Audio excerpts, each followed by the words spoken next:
Good day everyone. So, batay tayo ng bedding ng ating mga malaki sa gilid. So, bumili tayo ng rice hull. Ayan, isang sako. Bali, yung binili natin, apat na sako. So, before, libre yung kahingi tayo before, libre yung binigay sa atin. So, ngayon, medyo may bayad na. Pero okay lang. Kasi mura lang naman, mga 20 ang kada sako. So bilhin natin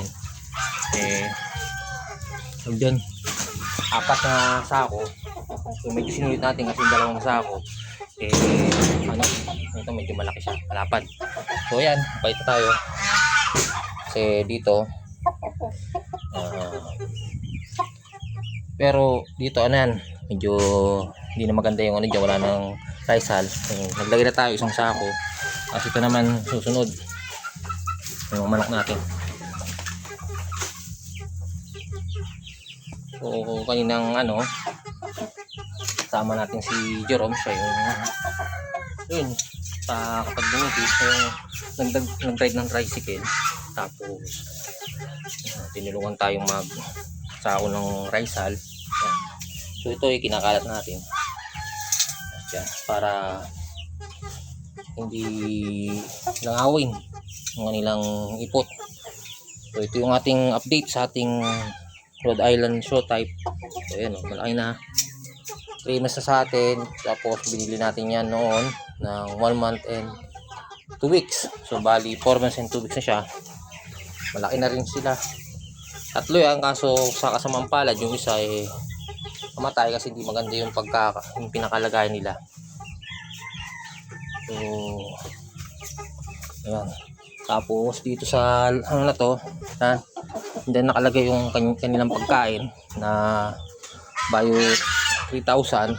Tapos may bali ang bio 3,000 na nilagay natin doon kasi magtutumas na sila. May ano siya, may 2 kilong bio 2 Integra 2,000. Ayun. Ito, lalagyan natin ng panibagong bedding ulit.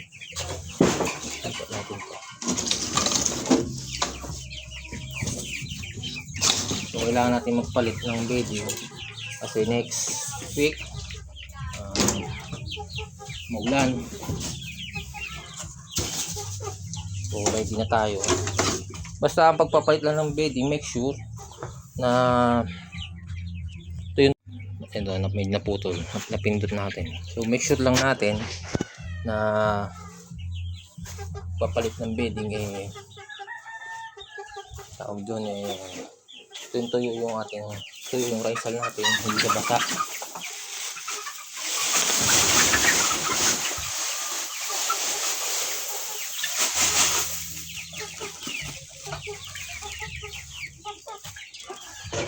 So ayun, sabihin natin ng 20 kada sako. Dami-dami na rin, makasya na rin yan dito.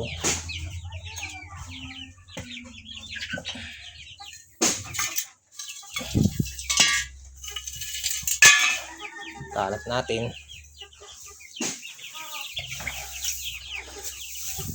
Kailangan kasi malagyan lahat. Ayan, balihibo. Tapan lang natin yan. Ganyan lang kadali paglalagay ng bedding. Sama din na rin sa ano. Itong rice hull na to, pag malamig, nakakatulong to sa kanila.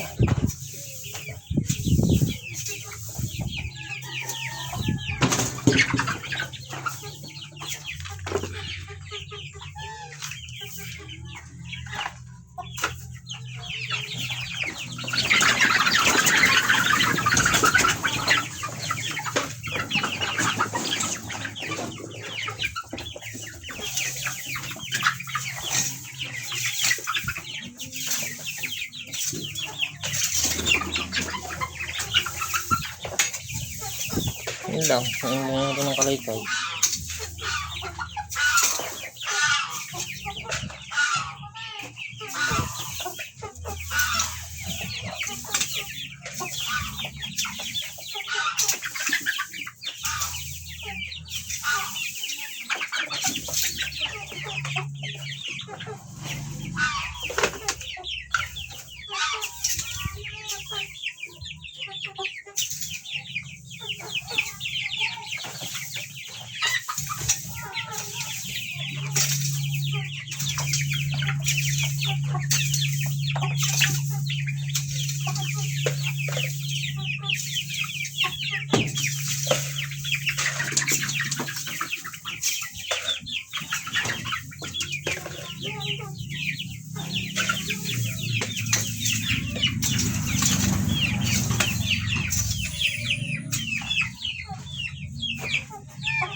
Iba kasi yung mayroong ganito,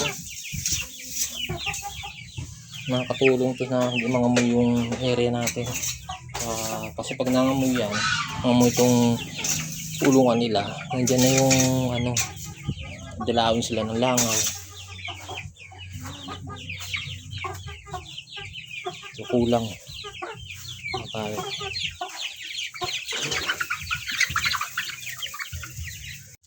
So kinulang yung ating bedding, kukuha ulit tayo sa pangsako, bali pang 3 sako na.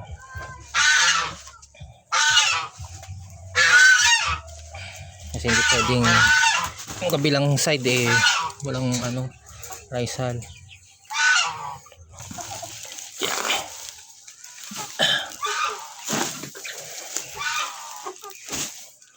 So yung ating mga manok, malalaki na. So, going 2 months yung naunang batch dyan na 12.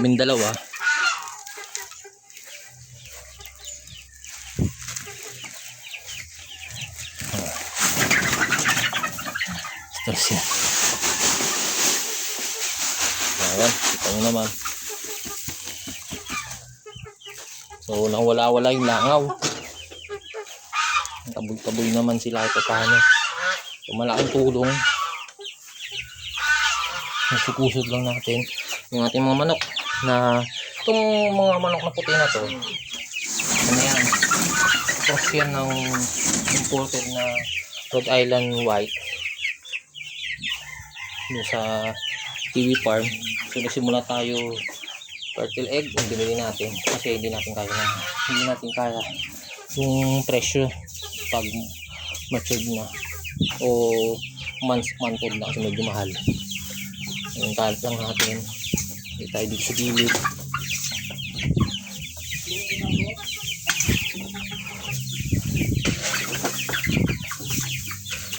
So mas madaming lalaki. Sila, takbuhan sila dun oh. Siksikan dito. So may mga ano tayo dyan, puporsil natin yung ibang lalaki, pero yung babae yung ititira natin. Kasi yung purpose nga natin, makapag-paitlog tayo, makapag-produce naman tayo ng white egg para sa ating tindahan. So, ito ditong pakainan nila, in-order natin ito sa Shopee, dalawa yan. So 1.5 kilos yung kasi dyan, pero tingin ko parang 1 kilo lang. So yung ating ginagawa ngayon, itong gulong natin itong paitlugan ng habol, napagpapisa siya ng madami dyan. So barak natin, tatayo natin yan.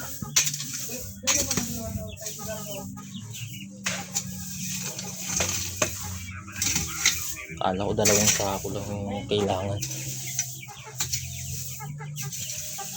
bali umabot yung 3 sako, pero tipid na rin yun kasi 20 pesos lang kada 1 sako ng rice hull. So ayan, lagyan na. So ito isang nakakatulong na tools na pang gardening yung ating ginagamit para maikalat natin yung rice hull. So pinawisan tayo, init kahit mainit. Bike natin dito. Pwesto natin yung kanilang patubigan.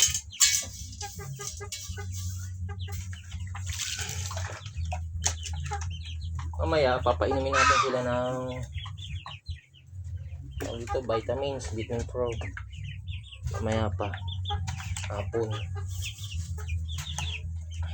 So, yun yung pamamaraan na ginagawa natin sa ating mga alaga, ating program sa kanila. So, ayun sila. Balik natin ito. Balik natin ito dito.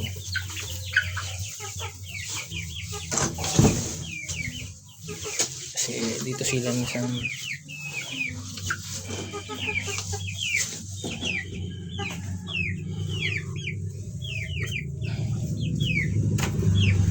so walang amoy yung ating ano. So ayun na yung ating area.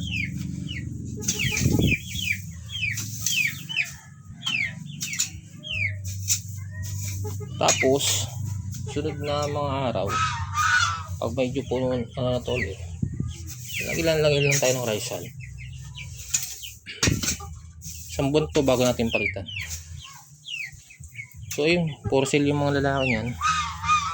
Medyo pricing nga lang.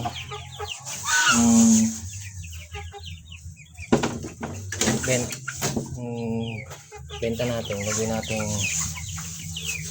kada lalaki kasi 2 months old naman na 400 per egg, per ano, per male, per head, 400 per head yung ating bentahan. Umakit no.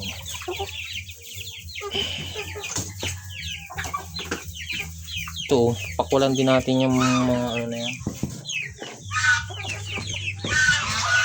yung pakain. So importante dito nakakain sila ng hindi natin ng konti. May pagkain pa to. Importante may tubig lagi sila. Ayun yung sa pag-aalaga. So yun lang po. Don't forget to like, share, and subscribe. Ganda.